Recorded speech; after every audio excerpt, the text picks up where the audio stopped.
And welcome once again to the Dr. Sky Experience, proudly heard here on Talk Radio 77 WABC. We like to call this radio station, as do many others, the crown jewel of radio, the iconic 77 Talk Radio WABC, beaming out of New York City, the nation, the world, and the cosmos. And we also have interviews with great musical celebrity guests and stories of American exceptionalism. And we hope you're enjoying your October, because so much in the world of the astronomy realms, of astronomy, space, aviation, and weather. By the way, this radio station heard in well over 173 countries in all 50 states.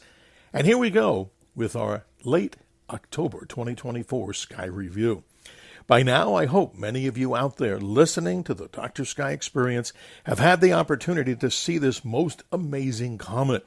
The comet that has been taking the world by storm. Now, many people think about this. In the entire population of the world, many people have never seen a comet. What is it? It's an icy interloper from the outer regions of the solar system.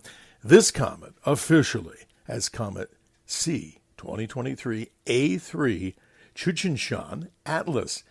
The Chutinshan is the Mandarin translation, as best as I can say it, meaning Purple Mountain, an observatory in China that it was co-discovered by, and also by a robotic telescope known as Atlas in South Africa. But here's now the details of how to see it. In the western sky, with a clear sky just after sunset, your local time, take a look to the southwest and you'll see a bright object in the sky. That's the planet Venus, the goddess of love and beauty.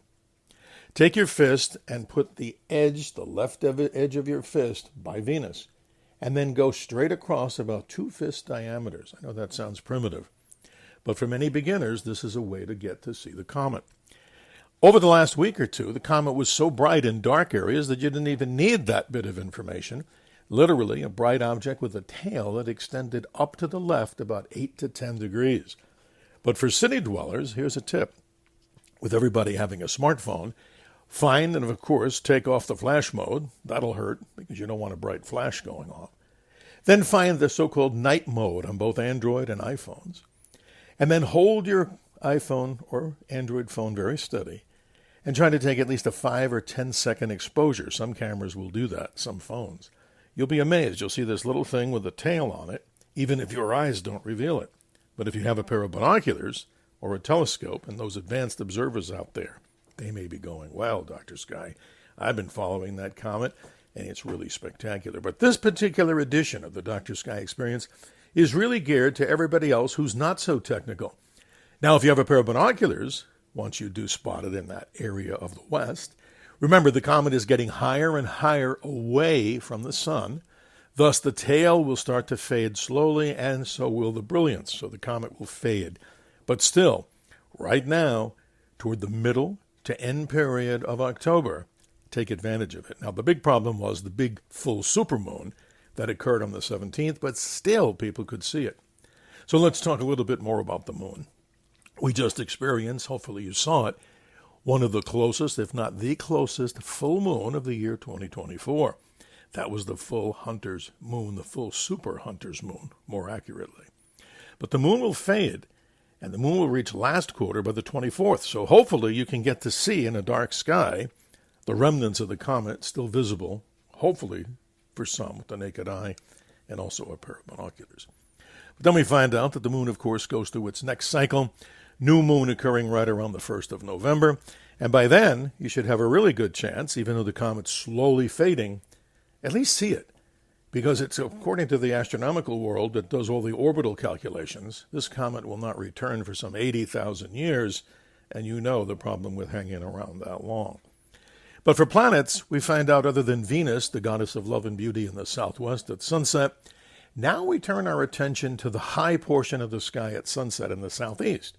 The planet Saturn, visible to the naked eye, great in a telescope, because you'll get to see the rings of the planet Saturn nearly edge on. But the real sky show continues with planets by around 10 p.m. local time. Look into the northeast sky. That big bright object that you see is the magnificent planet Jupiter, otherwise referred to as Zeus, the god of gods in ancient mythology. Binoculars will actually show you some of those moons if you hold them steady. but a telescope will reveal the mystery of the Galilean satellites discovered by Galileo, of course, back on January the 7th of 1610. And how about this? NASA has sent its Europa Clipper spacecraft onward to the planet Jupiter. It should arrive intact, we hope, by 2030, but you can spy on these Galilean moons and see them in some detail in the telescope. One quick update, a meteor shower occurs during the morning hours of the 21st and 22nd. It's known as the Orionid meteor shower. This particular comet, which is so famous, they're all debris from Halley's Comet. If you get to see it, count yourself as lucky because all comets produce meteor showers, and we're in for a pretty good show. Problematic a little bit is that the moon is still bright, but if you look to the east, starting around midnight till dawn, you may get to see some of these so-called shooting stars moving out of the armpit area near that strange-sounding named star in Orion in the armpit called Betelgeuse. So if you have any questions or comments, my email simply is this, drskyshow@gmail.com. That's DRSKY show@gmail.com.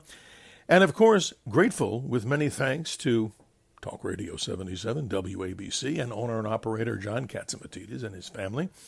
And you can listen to me every Sunday on John's show, The Cats Roundtable, heard nationally and around the world, with great information, as we talked about before. And then every other week with the great broadcaster Frank Morano, on The Other Side of Midnight, as we talk about these subjects with the Dr. Sky Experience. No, we shifted to Cosmic Conversations. And we do appreciate all the emails that we do get. And looking forward to being your navigator on the highway to the heavens, as we always say, where there's no tolls on the highway, at least not yet. So get out there and share the wonders of the comet. Show that to people of all ages, because remember, seeing a comet like this is pretty rare. So Dr. Sky reminds you what? Always remember to keep your feet on the ground, your eyes to the skies, wishing each and everyone the best for health and happiness as we move into the holiday seasons of Halloween, Thanksgiving, and Christmas. Positive signals that we send out to you about the wonders of the universe. See you next week.